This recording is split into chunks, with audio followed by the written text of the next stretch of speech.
ओम शांति। जैसा कि आज स्वतंत्रता दिवस है, 15 अगस्त 1947 को ये दिन लागू हुआ था।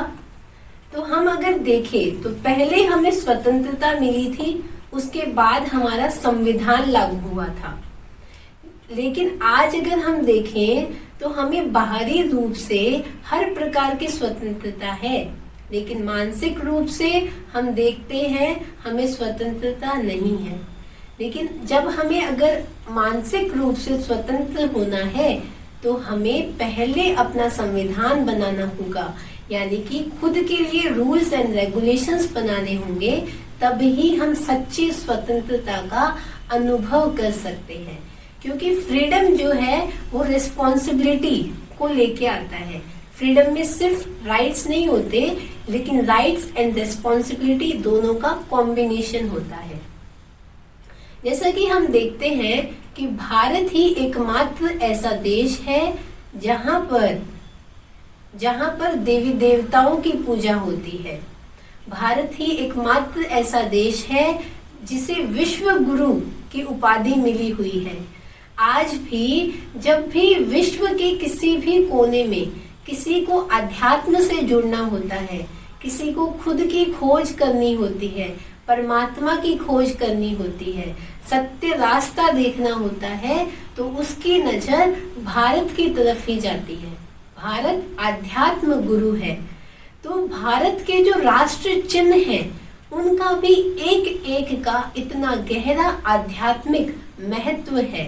तो आज हम उसी पे आधारित एक कविता आपके सामने सुनाएंगे। भारत था देवों का धाम, भारत था उच्च स्थान, इसी भारत की गाथा गाते, भारत के ये चिन्ह महान।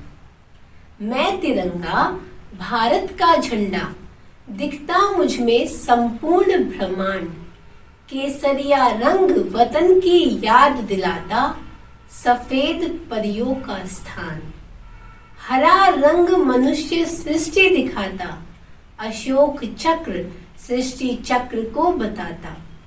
ऐसा झंडा मेरे वतन का, लहर लहर लहराता झंडा, तीनों लोक दर्शाता झंडा। जो भारत का झंडा है वो पूरे ब्रह्मांड को दिखाता है, क्योंकि भारत वही विश्व गुरु है ना। भारत का जो झंडा है उसमें सबसे नीचे वाला हरा रंग जो है वो मनुष्य सृष्टि यानी कि मनुष्य लोक को दिखाता है। उसके ऊपर वाला जो रंग है सफेद रंग, वो फरिश्तों की दुनिया सूक्ष्म वतन को दिखाता है। और सबसे ऊपर जो केसरिया रंग है वो वतन यानी कि परम धाम परलोक को दिखाता है। इस प्रकार भारत का झंडा तीनों लोकों को, पूरे ब्रह्मांड को दिखाता है। अगला है, मैं मयूर राष्ट्र पक्षी, पवित्रता की हूं मैं शान, इसलिए दिव्य महान श्री कृष्ण के मुकुट की हूं पहचान। मधुर मयूर रास श्री कृष्ण संग रास दर्शाता है, सौंदर्य मयूर का स्वर्ग की याद दिलाता है। सौंदर्य मयूर का स्वर्ग की याद दिलाता है। यहाँ पे श्री कृष्ण के सिर पे मोर का पंख दिखाया। यहाँ श्री कृष्ण स्वर्ग का प्रतीक है और मोर पंख शुद्धता पवित्रता का प्रतीक है। तो जब हम सबके मन में शुद्ध और पवित्र भाव होंगे तब ही राम राज्य संभव है, तब ही इस धरा पर पुनः स्वर्ग संभव है। अगला है, मैं राष्ट्र प्रतीक, प्रतीक सत्यमेव जयते का, मैं कहता शेरनी शक्ति बन, मन घोड़े को लगाम लगा, स्वदर्शन चक्र फिरा, स्वपरिवर्तन कर दिखा। राष्ट्र प्रतीक में 4 शेर दिखाए गए हैं। वो प्रतीक है शक्तिशाली स्थिति के। जब हम शक्तिशाली स्थिति में होते हैं तब ही हम मन घोड़े पर लगाम लगा सकते हैं। और यहाँ पर चक्र जो है स्वदर्शन चक्र, ये इंट्रोस्पेक्शन बताया गया है कि हम स्वयं को देखें। जब हम स्वयं को देखेंगे तब ही स्व परिवर्तन संभव है और स्व परिवर्तन से ही विश्व परिवर्तन संभव है। अगला है, मैं बाघ शक्ति का प्रतीक, राष्ट्र पशु कहलाता, धैर्य निर्भयता सजगता को मैं दर्शाता। मैं कहता, मेरे गुण धारण कर, माया को तू दूर भगा, काम क्रोध लोभ मोह अहंकार के आक्रमण से तू खुद को बचा। यहाँ पे बाघ है शक्ति सजगता निर्भयता का प्रतीक। जब हमारे मन में निर्भयता जैसे गुण आते हैं तब ही हम माया को दूर भगा सकते हैं।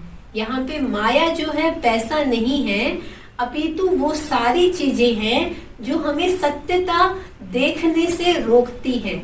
वो है हमारे भीतर की बुराइयां। तो जब हम अपने मन की स्थिति शक्तिशाली करते हैं तब ही हम अपने भीतर की बुराइयों को बाहर निकाल सकते हैं।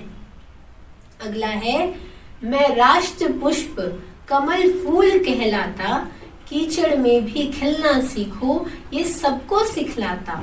देवताओं का आसन में सबके मन को भाता, जो मेरे जैसा सब बन जाए संसार स्वर्ग बन जाता, संसार स्वर्ग बन जाता।